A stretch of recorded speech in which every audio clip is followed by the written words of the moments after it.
Welcome to the DSPN. He's given him. Well, there you go. He was forward. Oh, a punch up now in midfield. Fraser's involved. The Devlin Sports Podcast Network. Righto, Sportos, here goes Martin, Devlin, Lachlan Waugh, the DSPN, talking all today's major sports stories. Special guests include former Warriors coach and very proud former Kiwi, Tony Kemp. Now, last week on the show, we had Andrew Webster, current Warriors coach. Tony going through that interview, taking out a few quotes and putting his analytical spin on. Ivan Vicelich, his name synonymous with Auckland City FC. Not Auckland FC, Auckland City. Auckland City are off to play the World Club Championships, new FIFA tournament in the United States next year. Now, every other footballer on the planet is moaning and groaning about too many fixtures, too many games. Not Auckland City. The Auckland City players get the chance to play Bayern Munich, Benfica, Boca Juniors and collect a multi-million-dollar payday. How much does this mean to not only the club but New Zealand football? Big Ive, New Zealand's most capped all-white, on the show. And blah, blah, blah. Oh, really? Miles Davis is going to join us to stick it to us about the cricket, amongst everything else he wants to rave about. We begin the show same way every single day, which is a sermon from the mountaintop. We live in an amazing, amazing world, and it's wasted on the crappiest generation of just spoiled idiots. Oh, look out. Controversy corner. No, it's not really. The new 9-member New Zealand Rugby Board is about to be announced, in place, elected under a policy called positive discrimination. What this means is that the best people who applied to run our national game were not necessarily also the best people selected. And that was down to largely biological reasons. Really? Biological? Yes, it's true. By decree, biological. You see, 4 of the 9-member NZR board have to, by New Zealand Rugby's new governance rules, be women. This is true. Why? Good question. I don't know the answer. Less than 20% of the people who play the sport in New Zealand are women. The majority of those that watch, fund and support rugby in this country are also men. So enforcing this is as idiotic as demanding, say, at least half of those who run netball in this country must be blokes. Again, why? Why would you do that? What would be the point? The answer, of course, is there is none. It would be stupid, unnecessary, and everyone knows that. There is also by decree 1 Marty representative on the board and 1 Pacifica person, leaving just 3 places available for anyone else who applies, meaning if you happen to be a white male, regardless of your experience, suitability or acumen for the job, you have a 3 in 9 chance of being chosen by NZR as opposed to 6 in 9 simply because you're born with a vagina rather than penis. Now my question being, does this, in terms of what you're being tasked to actually do, make sense? Or is it in fact complete and utter nonsense? I think most reasoned and fair-minded people know the obvious answer to that. But also, most of the same people are probably too reluctant to say so publicly for fear of facing some sort of cancel culture backlash as a result. Me, clearly, I don't give a rat's about that. I just prefer to tell the truth, which is that this is a complete crock. It is a joke and seriously undermines an organisation crying out for the best people possible to serve on it. Now, if all 9 of the best candidates applying happen to be women, then all well and good, appoint those people. But if there aren't enough qualified, suitable females to fill those roles, then just to tick some ridiculous predetermined quota box, they shouldn't be given them. That's just absolute common sense, isn't it? You think about any other corporation, any other company, any other business, any other organisation. You appoint the best possible candidates. You don't select them because they have one of these or one of those. Rugby in this country is in a real state of flux. We all know that. Now, I know of many, many good people who applied to be on the board who were turned away simply because they are men. Yes, our national game needs fixing. Yes, it needs big changes in the way it is both organised and governed. But whatever is the solution, it is nonsense to say that it starts with positive discrimination. Devlin. Up the wires. Yeah, I know season doesn't kick off till March. We can talk Warriors 12 months a year, can't we? Tony Kemp, former Warriors coach, very proud, former Kiwi, about to join us. Just before we do, though, and look back at the interview we had with Andrew Webster last week, if you're enjoying what you're listening to and liking what you're looking at, then please, small request for you. Can you like, share, subscribe, follow, tell a friend, leave a comment, all of that kind of stuff.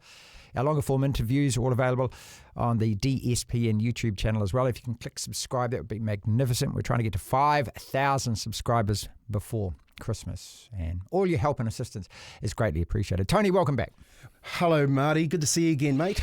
Andrew Webster last week. Great long chat with him. We've separated 4 different quotes, and we want you to have a listen to these and give us your thoughts on the first one, in no particular order. Is the squad that you've got, your 30 in place, is it good enough for next year? The thing about it is I think we've got a forward pack, if I go into detail, that can win the comp at any club. I mean, we've got 4 really good halfbacks with great depth. I feel like those 4 guys, need to step up and take the reins. So I'm happy with who we've got, and I'm confident that they can do that. I think our outside backs, are really brave, carry the football well. Is there things they've got to work on? Of course, but I think their contribution is really big each week. But the big thing is, can we bring it all together? And that, just because I like it on paper and I think we've got potential, doesn't mean we're going to do it. That's the difference. How do we transition it? And if you told me, righto, why don't you go and get these 17 players, I can guarantee they wouldn't fit into your salary cap. You know what I mean? So, we think we're really balanced and we're happy with the position we're in. Okay, a bit to unpack there. We'll isolate and separate talking about the halves and also talking about RTS. But just his comments there that he thinks it's a really well-balanced squad and he's more than happy with the names that he's got. Well, I think the first thing you need to understand, Marty, is the top 30. All right, so each club has to contract 30 players, basically. And how they do that is they break down the numbers in each of the areas. So let's talk about the spine. So the spine is about 8 to 10 players. That take up a third of your players. Then you look at your props, it's about 2 to 4 decent front rowers, the same with your second rowers. When you look at your outside backs and your centres, it's about 5 or 6 players. And then you've got your fullbacks and your wingers as well, sort of anywhere between 2 or 3 at the top. And when you look at other teams, so let's have a look at the top 3 last year, the Panthers, Melbourne and the Roosters. You'd have to say that Teddy Peppenhausen and Dylan Edwards, they actually only take up 1 spot. And then you start to look at the depth of the side. So you look at your centres and your wingers and where you can actually build on that. If you go down to Manly and they've got Trebojevic there, and you go down to South and they've got Latrell Mitchell there, if they're out injured, what did their depth look like? Right. So you start to look at the depth in your squad and how significant the depth is. So what you're saying is you're looking at not the number 1 player, but maybe the number 2, maybe the number 3 player in that position. Well, let's have a look at Melbourne, for instance. Okay, so they lost their spine players regularly last year. So Jerome Hughes was out, Peppenhausen was out for a significant time, Munster with the groin injury, Harry Grant was the mainstay in that sign.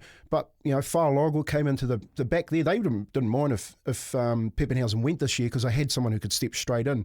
You look at Wishart, everyone wants Wishart. Yeah, he was brilliant, wasn't he? You know what I mean? And then, of course, when you're looking at those type of players that are filling in those spots, around 1 or 2 players that are out, well, they don't really lose a hell of a lot. So when Webster's saying, I'm quite happy with my squad, you'd be quite happy with your first team that is competitive, but are you happy with who you're going to fill in the gaps with? That's my point as well, because there are going to be injuries. There always is attrition. And we had almost a B team play against Penrith. They played out of their brains. But can you rely on that every week? The other question I've got when you talk about the squad, Tony, is that how many other teams want our guys? Don't you have to measure it like that as well?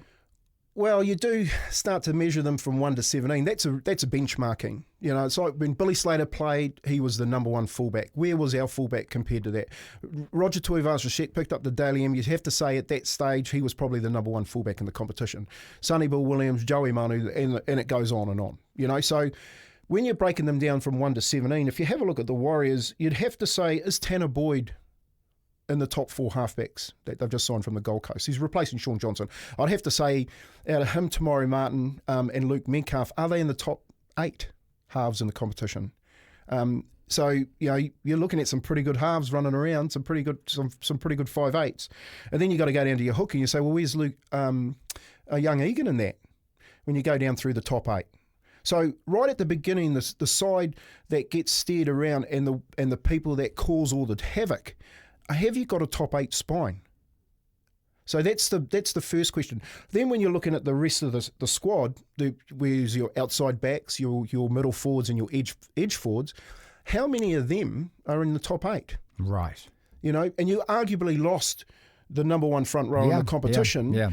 and you've replaced him with an ageing Fisher Harris. You know what I mean? It's not a bad replacement. It's not. It's a very good replacement, and I'd say that the replacement was also bought for recruitment purposes and for for driving the team. Yeah. You know, I've got someone who's been in there. He's won 4 premierships, so you've got someone who knows how to win, knows how to train. Good point. So the ethic in and around Fisher Harris is probably more around the value that he's giving holistically, as opposed to what he's going to just do on the football field. Let's separate and isolate then. Quote number 2. Do you have a starting 6 and 7 in mind right now? No. Well, yes and no. I mean, I think there's guys that showed us last year of what they're about, and I feel like we've all got that in our head, either that memory or that moment or that 3 or 4 weeks that are really good, or 3 or 4 weeks when they need to work on it. So, but yeah, it's an open opportunity, you know, like for everyone. See, I find that worrisome, in that, you know, before the season starts, you've got to know who these guys are, and that's what you've just been talking about before. It's really important, and to think that I'll try this guy and then he may or may not work out. He's got to have in his mind, doesn't he, Andrew Webster, that 6 and 7, who are they? And again, are they strong enough? And you're saying, do those names feature in the top 8 players in those positions? Yeah, and you know, a bit of philosophy from Andrew in that answer to you, Marty, because you don't want your players to know that they're getting a leg up before any other player this time of year, because the training, he needs to make them train like they're going to play, and each one of them needs to step up if that injury comes about. So he's not going to give you the names, but here's the 5. So I think they've got 5 halves. Out of between the 5 and 8 names, I think they've got 5 halves. You've got young Jet Cleary, so he's the up and comer. All right, he's the unknown. Does he play next year? Well, depending on injuries, he might have to. Right. You know, so, you know, you'd have to say if it was this year, he would have played. Okay, so... Okay. I just think maybe he's still a little green, but I suppose, you know, what? Well, he is. So, but he's... Brad Fittler was 18 when he started. I mean, if you're good enough, if you're young enough, you're good enough. You're old enough, you're good enough. He's pretty special, just like his brother, though, isn't it? What they're hoping is that they got another Nathan coming through. Yes, of course, mate, absolutely. So, who knows? He's the unknown. I think, you know, reading between the lines there, what he's talking about is how well... Chanel played alongside Tamari Martin. So he's basically saying in those 5 weeks, they sort of showed us what we can do. He's probably going to start that way. But he's gone and got in the market, which is a saturated market, unsaturated market when it comes to halfbacks. And he's had to go and get Tanner Boyd out of the Gold Coast. Now, it's not an inspiring signing as a halfback if you wanted to finish in the top 4. And can he carry the side around? You know what I mean? So that's 4 of your halfbacks, and of course at the back of it, Luke Metcalf has to come back, and can he stay fit? So Luke Metcalf played pretty well when he was on the pitch last year, but he played very little football. I think the kid holds down the number 6 jersey, but can he stay on the football field? Do we have a kicking game, sufficient kicking game left and right with those names that? Well, that's again, I think they can have a decent kicking game. Well, it's got to be better than decent, Tony. Well, to make top 4. Yeah, you're dead right. You know, if you're looking at again Nathan Cleary, the way that he kicks, and Jerome Hughes, the way that they kick, out of hooker and out of first receiver, they're challenging kicks. Yeah. You know, every kick is on the money. Yeah. It wins your football games. You got to say, if Nathan Cleary didn't play in that grand final, Melbourne probably win it. You know, that's the importance of his kicking game and keeping them in the games, but making other teams stick with them. That's right. Down, you know, like you know, if you're coming up against Melbourne, you have to stick with them, and hopefully they're going to fall off before you do. But if Nathan Cleary's playing, of course not. And that's the question you've got to ask when you see. I'm just trying to define your questions. Is the kicking game as good as Nathan Cleary's? No, he's number 1. He's well, a benchmark. Of course not. No, of course not. No, but does it have to be? All right, quote number 3. Let me be the first to ask you about Roger before the season even starts, because I know that everyone's going to ask you this question as well. Where does he play? You still got him in the centres? No, I'm keeping that private this year. I think I learnt my lesson last year. Just I can get that asked a different way this year, and when the season starts, everyone will know. Right. That might create more. Good answer. Questions. It might create more questions, but I'm going to keep that to myself. Great at answer. This stage. And I like that, because I think what he's saying there and what he's admitting is that he almost painted himself in a corner last year, and there's a bit of stubbornness about it, wasn't there? That no, Roger is definitely going to be playing here. And can I read between the lines and say that there's a good chance, I think, listening to that Roger might have a number 1 on his back? Yeah, and of course that's the assumption you're going to make, you know. And you saw chance playing the centres for the Kiwis, or 5'8" for the Kiwis. So he's more movable than Roger is, and of course he's got the legs too. As an ageing Roger Tuivasa-Sheck probably comes to the twilight of his year. I think he missed the boat last year, and apart from not playing Roger at fullback more regularly, he could have played him there. I think Roger was by far the best pick there, as opposed to putting him out on the wing or letting him struggle in centre. He put himself in a corner last year because he said he's going to be like Joey Manu.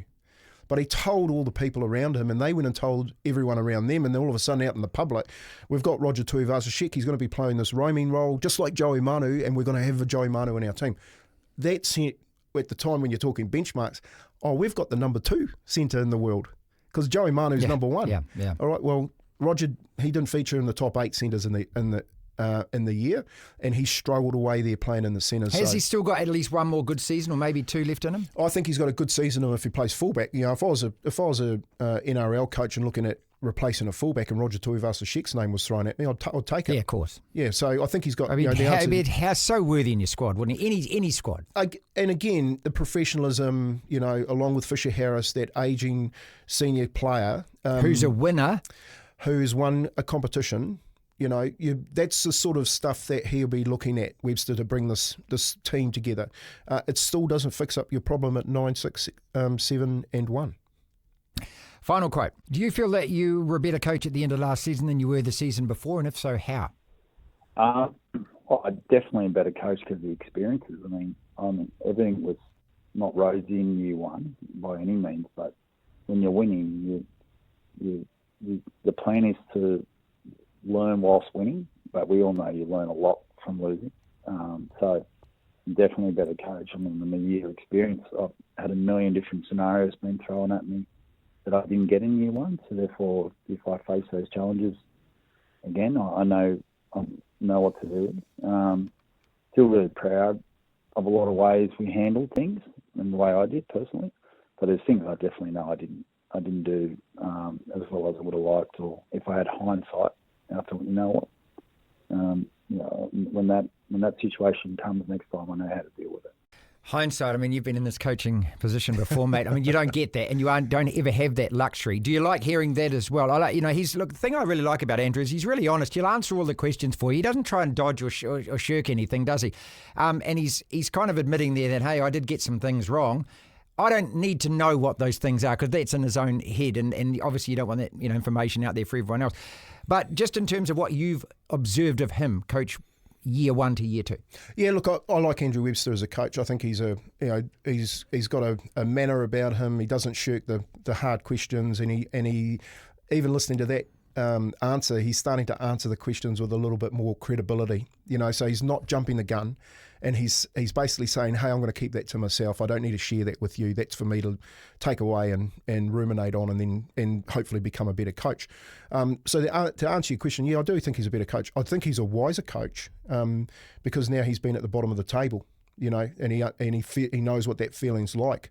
He hasn't had the pressure put on him like New Zealand used to have when we had all those media blokes in the background who would just fire into you, snarling the whole time, mate. Which is you've got your blinkers on. You've got if he had this year, first year, as opposed to the year that he had first year, things might be a bit different the way that he's been treated. Well, that's right, because he was NRL Coach of the Year the first year. So everything went right for me. As a game away from the grand final. This year couldn't make the 8. So he'll know that people are looking at him a lot closer this year with the squad that he's got, hoping that he can do better than finishing 13th. Well, where do they finish then, Tony? Right now, this squad on paper, we started with 30 names. Where do they finish? Well, here's the first point, Marty. I'm going to make a prediction here after doing the analysis. Go and get $50 and go and put it on Melbourne as soon as the TAB open the odds up. All right, their squad is phenomenal. All right, if they stay injury free. Yep. I think they got the depth. This is why I think they win the comp. I think they go one better this year with the players that they have, and they actually win the competition. I think Penrith will struggle a little bit. They'll still be there as long as Nathan Cleary's on the football field. What happens to the Warriors? I think they'll struggle to make the 8. Wow. Yeah, I just don't think, for me, I think, the forwards, they're pretty stock standard. I think we're really light in the back row. All right, so apart from Nuakore and Barnett that plays a little bit in in that back row, and you've got to say now that the number 13 is converted into a middle player with ball playing like Isaiah Yao. So Tohu Harris does that. So does Dylan Walker. You add Fisher Harris to that. I still think when you look at Egan, Tanner Boyd, or any one of Tamari Martin, Chanel Harris-Davida, or Luke Metcalf, and anyone at fullback, it's got to be between Tane Torpiki, Chance Nickel-Clockstart and Roger. I just can't see them making the 8. I think the top 3, top 4 are basically the same. Based on the depth that they have. Penrith and this is how they're. You've got to give it credit to their structure and how they buy players. They buy players on the numbers and bank that those players are going to stay on the pitch for the longest time. And I'm talking about their fullbacks, their halves, and their hookers. And you've got to put that down also. And I think some of the people that don't really get the credit are their high performance managers who work really hard at keeping players on the pitch and preparing them and getting them ready for it. And why I say that is they're the ones in the background that are making sure that the rosters can stay the way that they are and purchase the way that they can. And the Warriors, for me, have to get rid of a bit of dead wood. And I'm talking in that department. So in the coaching department and that, you got people in there that have been there for way too long. You need to start bringing in some of these new thinkers. And that will probably help them in the future. But at the moment, when you look at their squad, I think they're fighting for the 8. Time to play your favourite game, Lachlan, which is called Glass Half. Yes! Glass half full. This is on the Black Caps. I'm going to run through a whole heap of names for you. You're going to tell me whether your glass half full or empty. Yes! Southie, glass half full, glass half empty. Goes into his final test. Well, it's a bit unfair to put a glass and fill it up on the table because it is his last test. So I'm going to defer and say, well done, Tim Southey, on a good career. This is your last test. Enjoy it. That's what I'll enjoy say. it. Yep. I'm glass half empty on whether he should play because I don't think that he should. But having said that, they've already picked him for 2 tests. He's been largely ineffectual. He's been largely ineffectual for the last 12 months, bowling and test cricket as a Black Cap. His figures say that. But it's done now. And so I'm not going to be a Grinch and sit here and say, hey, look, you don't deserve this or you don't deserve this. The fact of the matter is the guy's playing, right? We all know that. He was playing all 3 tests before the series started. Wasn't there talk? And he's not going to withdraw from the team, is he? I mean, come on. Of course, but to be fair, what athlete would and what athlete would you want to do that? Yeah, don't you call. want an athlete to have that competitive fire within them to keep I want playing them, but I also want playing? them to get their place on merit. Yeah. And he doesn't. But there was a lot of talk. But he's had a great career, and I Yes. thoroughly acknowledge that, and I applaud him too. He's been brilliant. We saw this coming, though. I mean, We all knew this was coming. yeah, there was a lot of talk a few months ago Yeah. about is he going to make 400? Is he, Yeah. is he going to be able to do it ahead of the during the England Test series? So we knew, regardless It's of a form, he was going to be farewell playing. tour, which it goes against every aspect of professional sport. You think that there should be But applied it to any happens a lot situation. more than you think. Okay, well that means Well, then you'd glass want- half full, glass half empty on coach Gary Stead, who is a selector. As a selector or as a coach? Well, Just does he overall. coach? I don't know. Well, his contract's up at the end of the World Test Championship cycle, I'm pretty sure. The Black Caps don't play tests next year until like June or Something July. like that, yeah.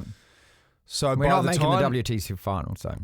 by the time we play another series next year, he might be gone. See, this is the problem with New Zealand cricket, and the problem with a lot of New Zealand sports and sports people as well, is that, it's hard to kind of separate the personal side of it. I like Gary Stead. I like him as a guy. He's actually a really personable bloke. He's a nice bloke and everything else. But in terms of his selections, I mean, I got to be glass half empty because I don't think he's doing the right thing by the team and by New Zealand cricket. Agreed. The axe has got a 4, and he's not the guy that's going to bring it. I didn't follow cricket so closely during Mike Hesson's coaching tenure.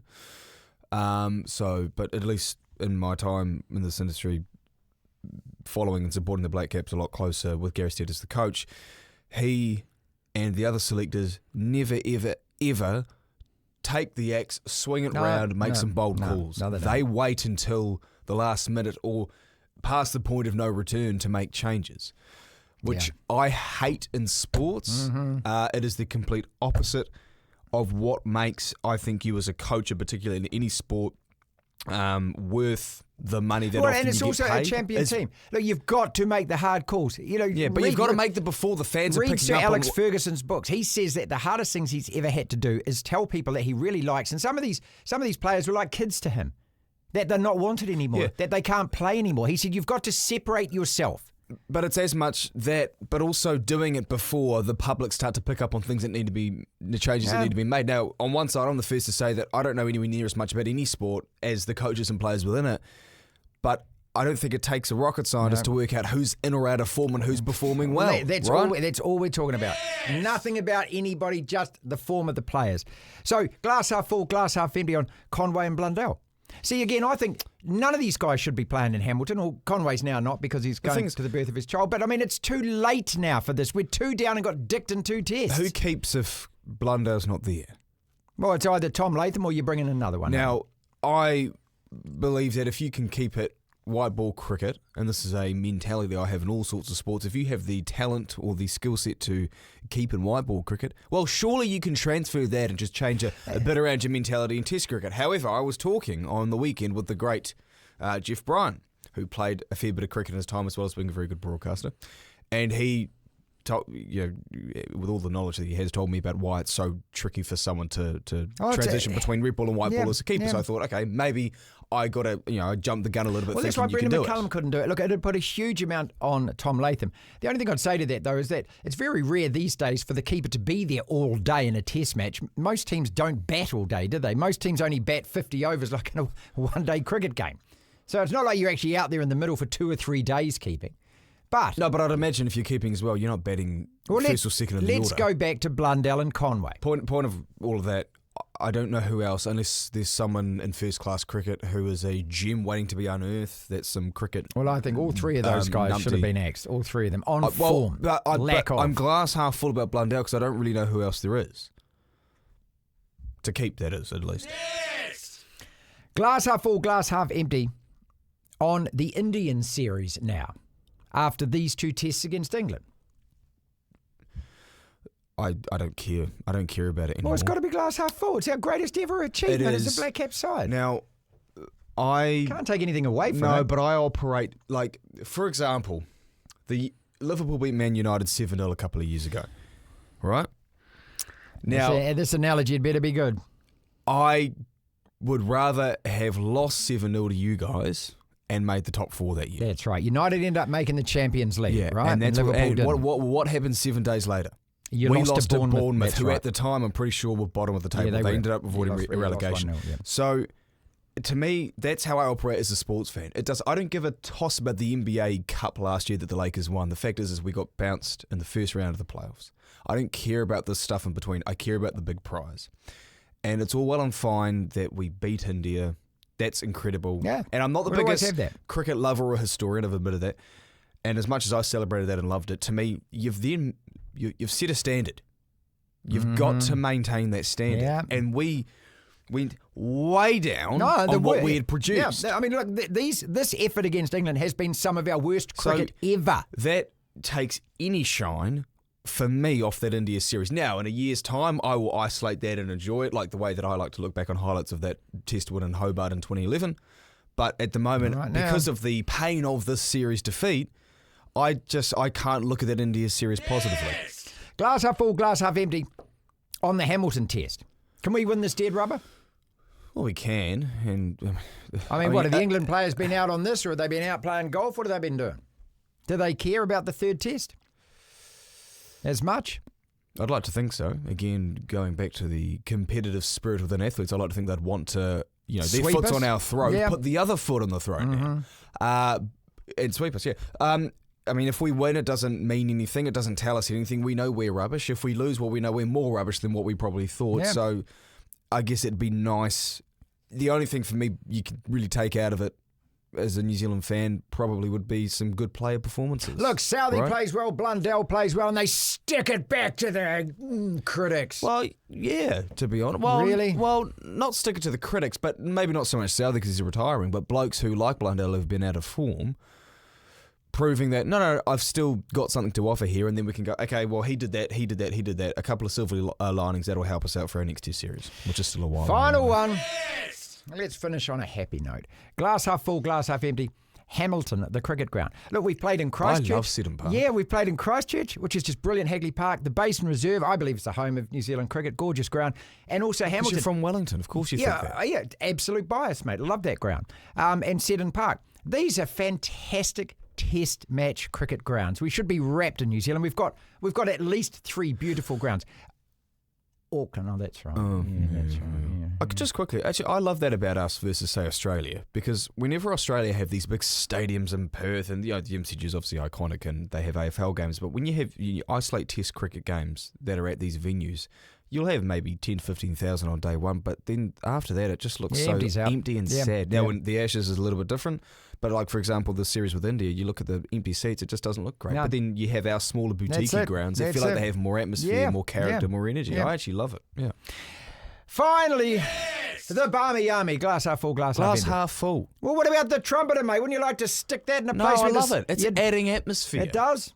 The thing I love is when the crowd sings. You know, when you have people playing music at sports games, and I think obviously rugby games or rugby league games are a good example. Tiresome is what it does, doesn't it? Well, it just drowns out the singing of the crowd. Look, you don't need music in the rugby. The music is the crowd. When the crowd goes silent, that's music. Yeah. Exactly right. Because if you can silence the home crowd, that's the whole point. The stadium goes hush.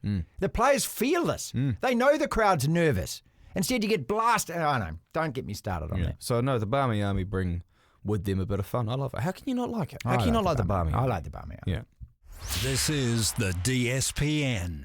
The World Football Club Championships are next year in the United States. It's a brand new competition that FIFA boss Infantino has organised across June and July in the United States. And if you're following this story, this news at all around the world, well, all the footballers from all the major leagues are moaning and groaning about how much football they're being played, whether this tournament should even be played. Here in New Zealand, though, Auckland City FC are absolutely celebrating. It's a hell of a group that they've drawn. Boca Juniors, Bayern and Benfica. Ivan Vicelich, legend in these parts, former All-White, still involved with Auckland City. He's the assistant coach and was in Miami for the draw. It's a long-winded way of saying welcome to the show, my friend. Yeah, good to be here. Thanks for having me on. Yeah, exciting weekend for the club and for New Zealand, for Oceania as well. A very exciting weekend to draw the 3 Bs out of the pot and get those big games. It's really exciting for the club. Look, as I said, Ivan, I mean, we look at it and you look at it completely different. I bet there's no complaints about any of the players about playing too much football from this side. Yeah, look, it's an incredible group. You know, watching the draw come out, I was sort of thinking we can hope we can get a bit of an easier draw. But obviously, you've got the best 32 teams in the world there, and every group is top notch. You understand that. You know, football people understand that as well. So it's a really huge task ahead of us to compete at that level. But you know, it's been incredible weekend for the club's name to be mentioned alongside those teams and to be heading to another World Cup. Look, and you know, it's not the first time. Obviously, I think what Auckland City have been to attend in various forms of this competition and actually got 3rd place as well, which is an incredible achievement. What do you realistically hope to achieve with those 3 teams? Yeah, look, realistically, we understand the quality of these teams. And, I mean, the most important thing for us was qualifying for the tournament. You know, qualification happens over a 3 or 4 year period. One of those years was cancelled from our friend COVID. Mm-hmm. And the other 3, we worked hard. We got victories in the Champions League, Oceania Champions League. The boys, unbelievable grind and the effort they put in week in and week out. You know, sometimes up to 48 games, I think we had this year. Wow. So, you know, the effort to go into that qualifying and to come through Oceania, which is, you know, improving every year as it goes by. So for us as a club and for the players to do that was mammoth. And now we're there on the stage and, yeah, we're realistic. We understand the quality that they can perform at, and we know it's going to be very, very difficult, but you know, we're going to fly the flag high. We're going to work hard, do our best to get up to a level where we can compete and, you know, make everyone proud. Ivan, is there a temptation to, rejig the squad and bring in a whole lot of other players, or do you absolutely believe in rewarding loyalty and those that have been with you and actually through this campaign? Yeah, it's a bit of a mix, to be honest. I mean, every year you go through the team, it does get rejigged a little bit. Players fall off, players come, players go. Players impress us that we see and we try to get on board. So, that's just going to be part of football. We look into this tournament. FIFA's introducing a new transfer window prior to the tournament to help the teams recruit in that. But obviously, again, that's difficult for us with our resources. We need support in New Zealand football. We need support of everyone to hopefully maybe, you might be able to attract one or two players to that. But, in essence, the guys that have got us there have done really well, as I said, over the last 3-4 years. And we'll work hard at putting together a strong squad, and hopefully they can make us proud and put on some good performances for us on the world stage. I've been reading some absolute telephone numbers in terms of money being thrown around. I don't know whether the figures were right. I mean, how much money does this involve for the club just by participating in this tournament?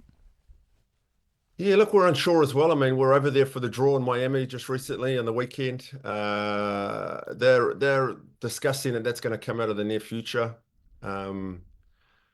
Obviously, prize money is really good for everyone in every sport. So, to reward the club and the players and that for an incredible 3-year effort. I mean, the amount of money that goes into invested in those Oceania Champions League away trips to the islands. We've been to Vanuatu, we've been to Tahiti.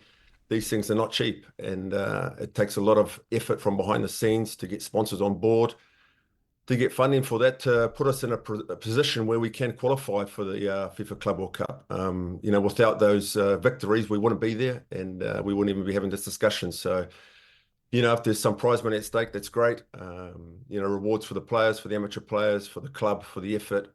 That seems something that's common sense.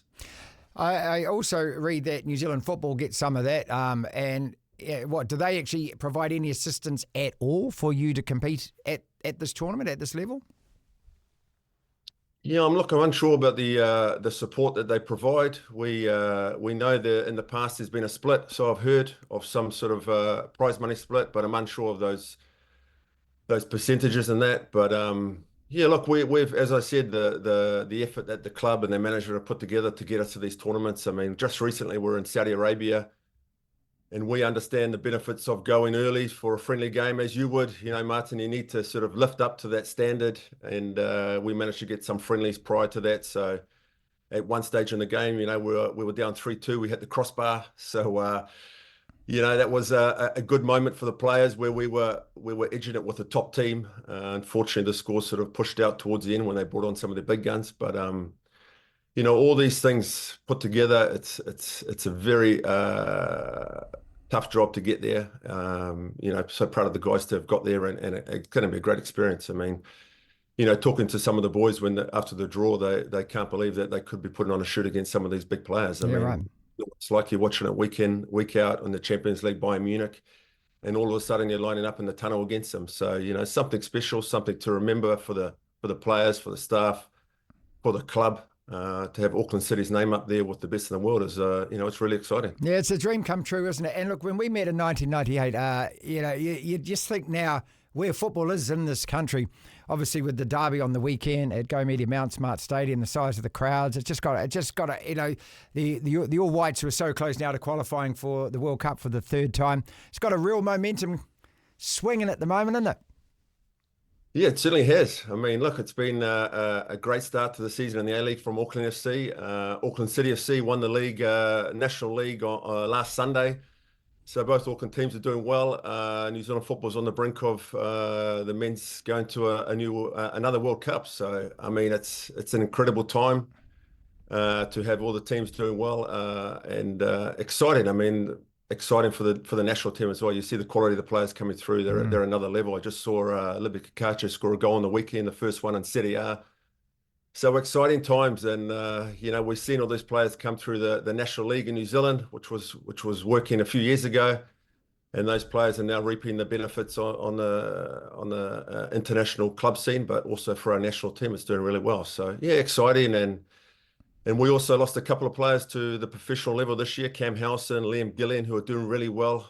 Last year we lost Brian Celtic to Central Coast Mariners. We didn't lose them, but they use us as a stepping stone, which is something that we're really proud of as well. And if we can get these players up to that pro level and enjoying and living that dream that they had when they were kids, that's part of what Auckland City can provide. Let's leave it with Chris Wood, eh? And I know that you know Chris well, and obviously 2010 World Cup, he was just a young lad there, and crikey dick, I mean, it was inches wide against Italy. We could have won that game with that. I mean, you played with them then. Look at him now, man. He's the top scorer for Nottingham Forest in the Premier League. He scored the winner against my mob on the weekend. He's got 77, 78 Premier League goals, and hopefully he stays injury free and he can get to that magic 100. This is just, I was talking to Ryan Nelson about this last week on the show, mate. It's just incredible, Ivan, isn't it? When you think about, a young New Zealander getting to that level, playing at that level, and getting talked about like he is talked about at the moment. It's glorious. Yeah, absolutely glorious. I mean, the guy is such a top guy off the field as well.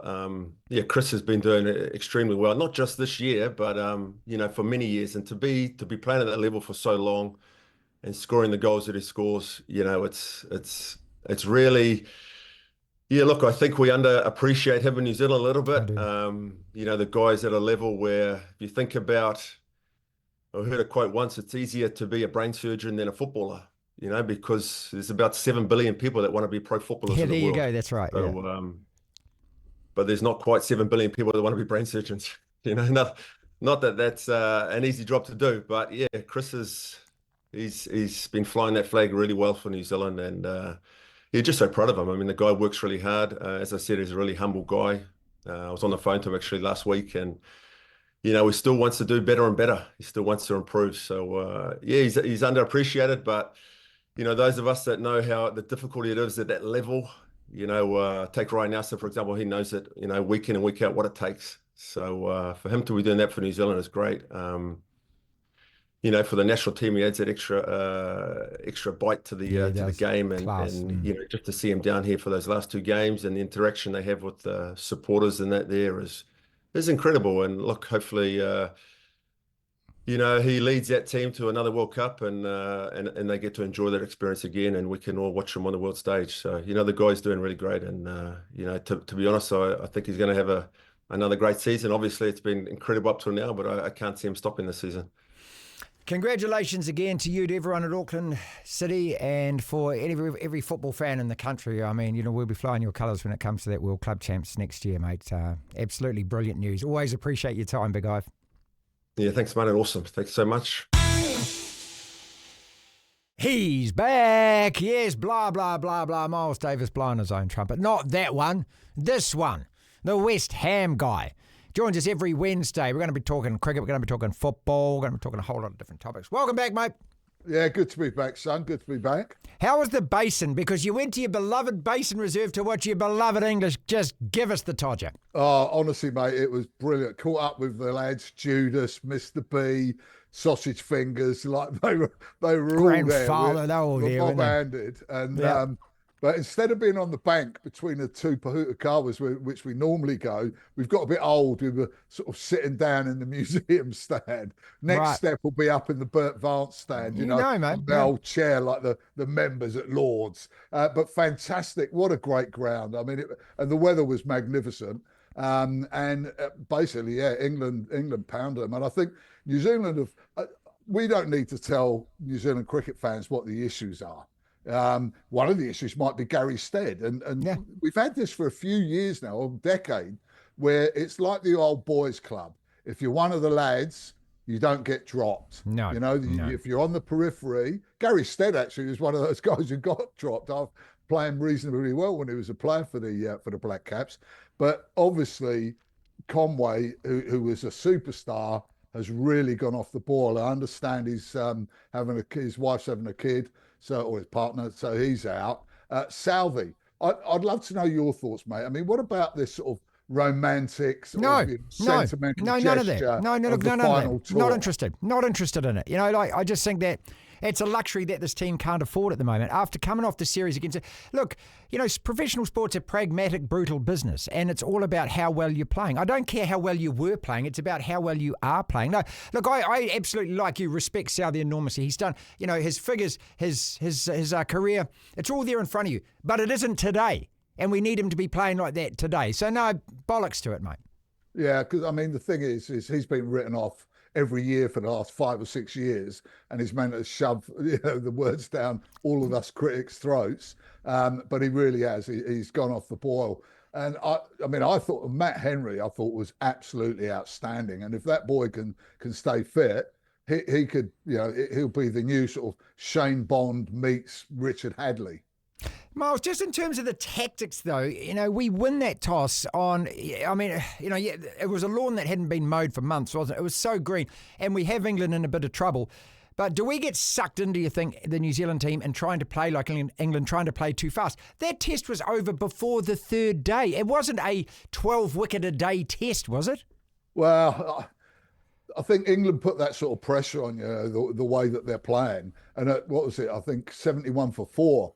At one stage, New Zealand must have thought, 17 teams on the trot who've won the toss have fielded first. So I don't think that was a massive shock. But they must have thought it was all over. When you've got players down the order there, like Brooke has just been outstanding. I think he's averaging over 100 against New Zealand. And then you've got the likes of Pope floating around there as well. Stokes can come in and smack it around. Joe Root, who'd been struggling a little bit, then goes out and gets a ton. I just think it's hard sometimes to resist that pressure. If it works for England, brilliant. If you nick them out, after, get them down for 80-odd for 6, then they're going to struggle and you can roll them. But once they get their eye in, the aggressive way, they were scoring over run a ball. Yeah, that's it. That's not test match bowling. That's what it is. Auckland City I want to talk about because we had Big Ive on the program, big favourite of yours, big favourite of mine as well. I've known Ivan for a long time. And they're the one club that aren't complaining about the fact that they're going to the World Club Championship. Everyone else is. It's a great story for New Zealand football, this club, isn't it? Massively so. And the thing is I think Auckland City probably and New Zealand football, because they get a little, slice of the pie as well. Oh, yeah. They're the ones that benefit the most from it. Both you and I it was Sepp Blatter's, legacy competition, just so he could leave his mark on it after he got nicked for, before he got nicked for corruption.